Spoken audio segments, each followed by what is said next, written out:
बिस्मिल्लाहिर्रहमानिर्रहीम। वसीला टीवी की तरफ से मैं हूं अहमद सईद जंजुआ। आज मैं एक नई वीडियो लेकर आपकी खिदमत में हाजिर हुआ हूं। आज मैं आपको दौलत के बारे में बता रहा हूं कि आप ये काम कर लें, इंशाल्लाह दौलत दरवाज़े तोड़ कर आएगी। ये एक मैं वजीफ़ा आपको बता रहा हूं, ये मगरिब के बाद पढ़ना है। इंशाल्लाह आप ये अमल करें, आपकी गुर्बत दूर हो जाएगी।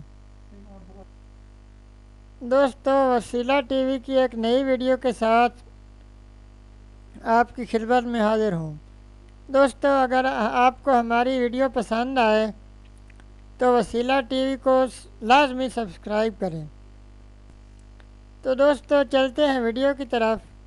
दोस्तों, आपको करना यह है कि मगरिब की नमाज के बाद सूरत वाक़या को तिलावत करें।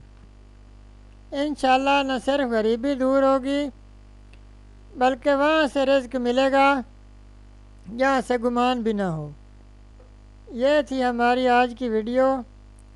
मज़ीद ऐसी वीडियोज़ देखने के लिए हमारे चैनल को लाजमी सब्सक्राइब करें। शुक्रिया।